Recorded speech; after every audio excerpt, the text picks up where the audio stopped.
again. We have the line entering Comic-Con.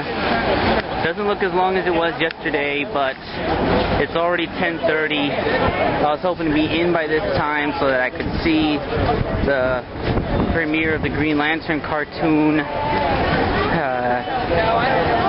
It's an hour-long premiere, so I'll probably still be able to catch most of it, but I'm really upset. I wanted to see it firsthand. I don't know when it premieres on TV. Anyway, you don't want to hear me moaning and complaining. Oh, Caboose! Hey, can I have cuts with you?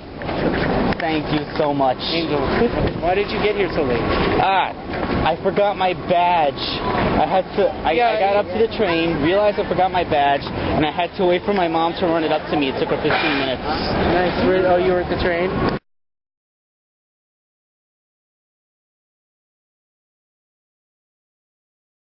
Alright, and we're inside. That only took 5 minutes. Hooray. Now, I just have to find the stairs so I can get downstairs and watch Green Lantern, which has not been on for very long. So, hooray! I'm going to be compiling this into a big vlog.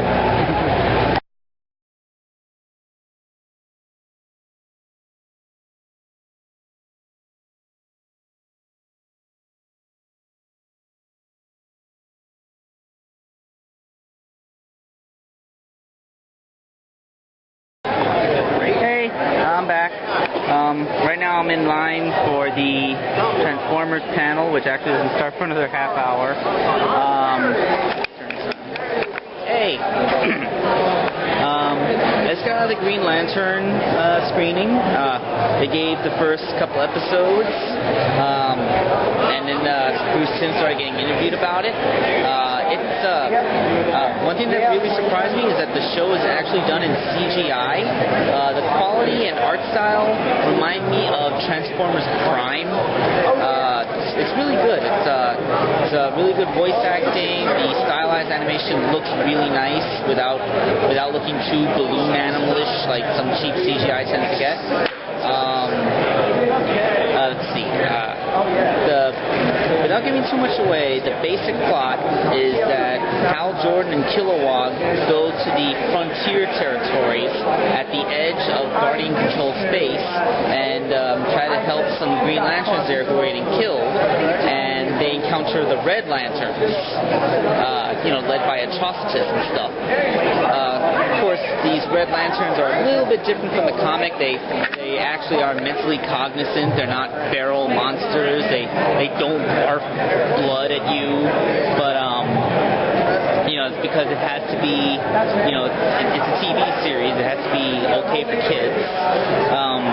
I don't think they made it look like they were too. They didn't too dumb it down for kids. I mean, they did blow up a planet and kill a couple of people right there in the first episode. So this is gonna be a pretty good series when it comes out. The sneak preview is November 11th, and then the series proper starts around March or April. They said. The Green Lantern cartoon gets my approval. And you know what I'm gonna do next? I'm gonna stand in this line.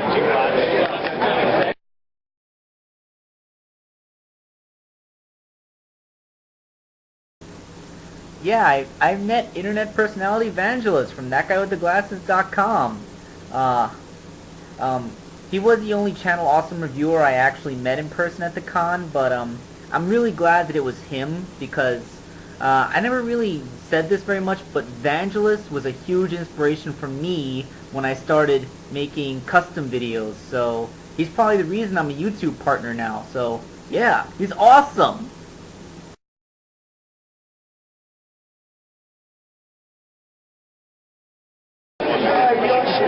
Hey, this is internet personality Vangelis from Channel Awesome. Hello. Hey, how you doing? How you going? I'm not doing too bad. How are you doing? Oh, I'm pretty good. Yesterday I gave some of my custom action figures to Ian Flynn at the Archie booth, and he said that they were pretty awesome. I'm a bit of a figure customizer. As long as I got you, did you pick up that the Comic-Con exclusive pack with Bumblebee and RC? I did, because because I need Prime toys right now. And basically, by buying that, we all now have the exclusive first look at Transformers Prime, RC, and Bumblebee. Can't wait for the WTF and TFW, what we got this week on that. Where I tell everyone I got it, you know? Yeah. You gonna review it? Yeah. So, quick first impression. What do you think of the RC repaint as that shade of pink? I didn't like it in the photo, but in person it looks way better than I expected. Like the pink, in the photo, the pink and the white both looked like they were going to wash the sculpt detail into kind of just haze. And I was like, I thought I'm not going to see anything. But then I look at, the flash was up too high. So I look at it in person and the pink is way more subdued. It looks way better. It looks way more shaded and just normal. Like you can see right here, the pink looks way more, so you can see lines in there. Also, the photo that showed up initially was mistransformed. Oh, hardcore, yeah. So everyone was like, oh my god, what the hell is with that RC? Toy sucks. Oh no, it's a great toy. The arms on that toy are so supremely posable. How's Bumblebee? He's the one. Bumblebee I like, but I don't know how his chest works. I just messed with him a bit last night. It feels like if you look at the picture on the back, it feels like these two parts should lock onto that part. Yeah, and those wheels have to go out like the model. Yeah. And you can get those wheels up. Oh, good. How much does he ape from Jazz's transformation from Reveal the Shield? Not that much. Actually, you see this engine block here? Yeah. That part swivels 180 degrees to reveal his head, and then this part, the Autobot symbol, that part, goes down another 180 degrees. So that's a separate piece? That's just tabbed onto the bottom of the vehicle mode. That can go on either arm? Yeah. Oh, good. So when I buy the normal Bumblebee, he can do it. Exactly, yeah.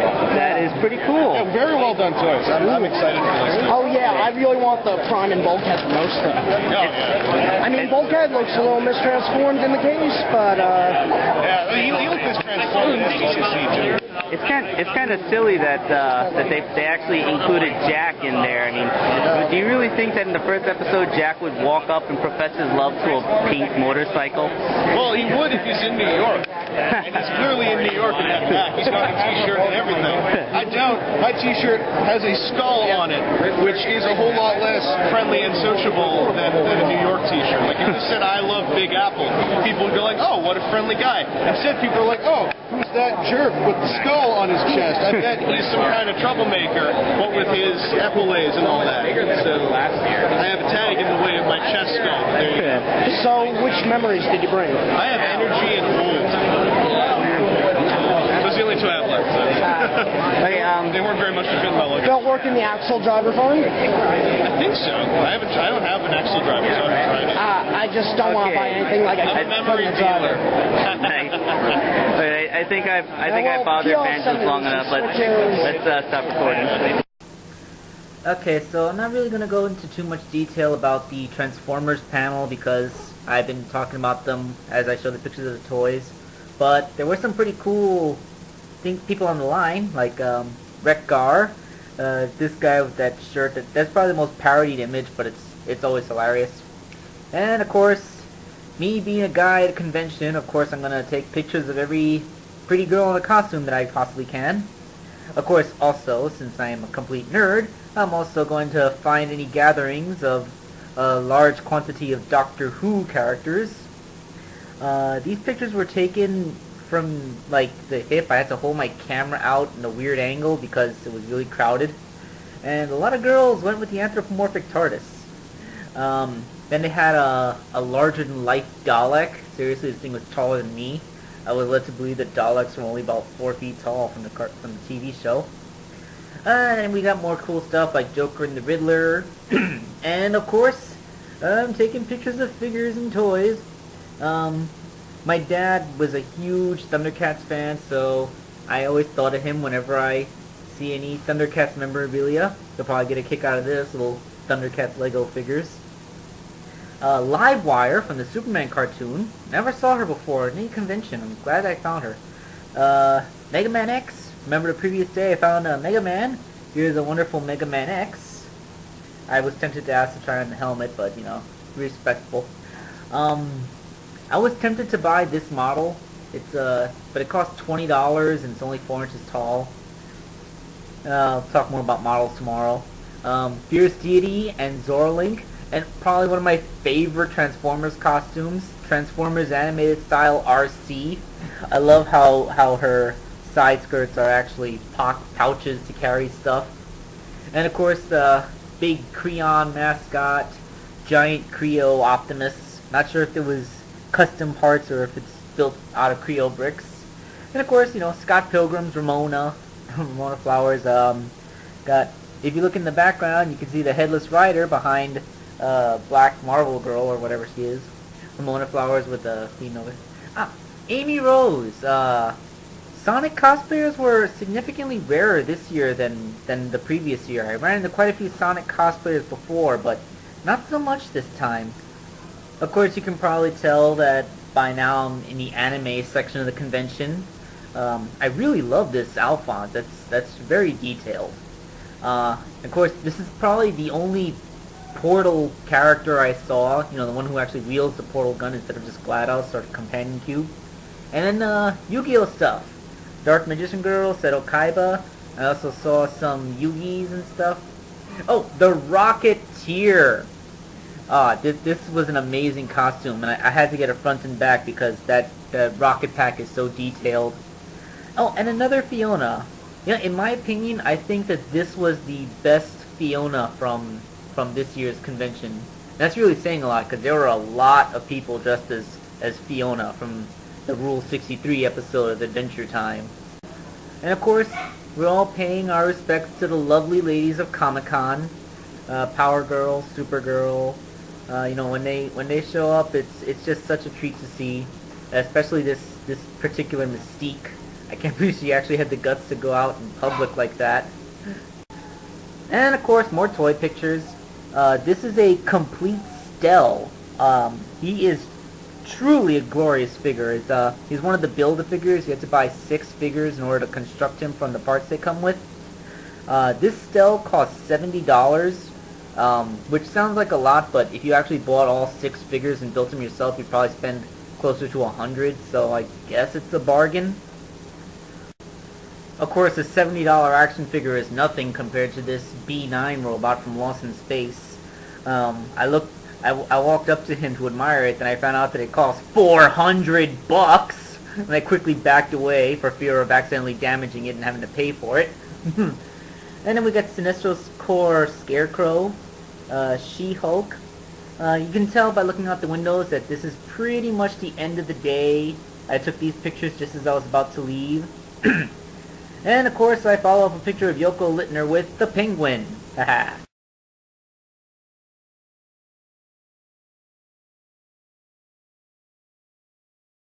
With a lot of time and a shit ton of hot glue. Man, I want it's a giant moving steampunk can. Hey, you didn't sell that? Maybe. Check Etsy. How much? Next week.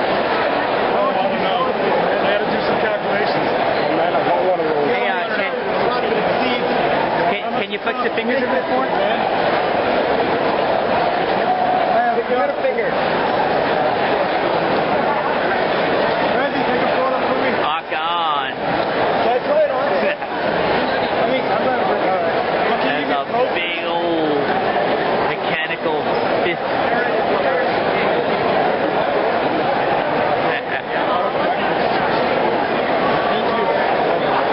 Love that. I decided that deserved the video because it's just